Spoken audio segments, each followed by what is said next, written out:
This tree's been here for quite a while sometime, and it was a beautiful, glorious tree. When the church moved in and they were doing their landscaping, I think they're ready to cut it down, and I asked them not to because it was a nice home for birds, which at the time I thought was the right thing to do, and they were nice enough to allow it to stay. But it turned out to be not a great decision. Because what happened was, at the last hurricane we had, it actually ripped off a good section of the tree. It tore down lots of bushes, trees that I had here, different from the ones at this point now. And it actually took those big branches that it ripped off all the way around the corner, because this is a wind alley that I got here. And it knocked the door off of the fence and bent the fence in.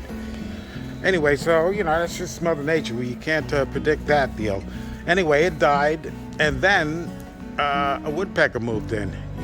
He was out there chopping away and made a home, and clearly he was nesting for new babies. So I said, okay, let me leave that alone again.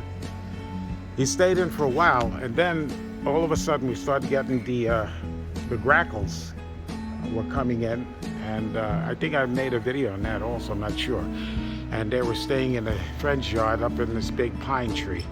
Anyway, as woodpeckers do, what they do is they start pecking to make a lot of noise to warn other woodpeckers that this area is taking over, and as well as trying to scare off other birds. And if humans can't scare off many grackles, I don't think his little knocking was going to do that.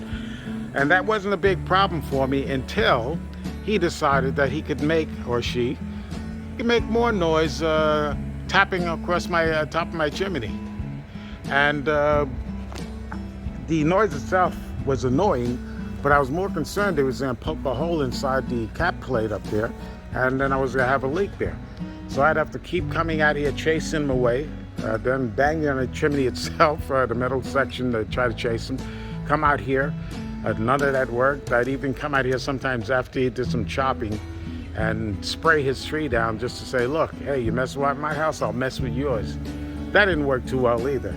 Now, the babies are all grown and gone. I've seen piles. I've seen maybe about 3 full-size woodpeckers with them back and forth. And I see little activity in this tree other than after he's pecking on my chimney, he comes and sits over there a little bit. But the fact is that I'm concerned about the next hurricane coming through and ripping this dead tree down, which would be easier for it, and doing more damage. So I did contact code enforcement, and they went and spoke to the Jehovah's Witness temple, and so that's supposed to be coming down soon. And hopefully it's down before it becomes a bigger problem than just Mr. Woody Woodpecker.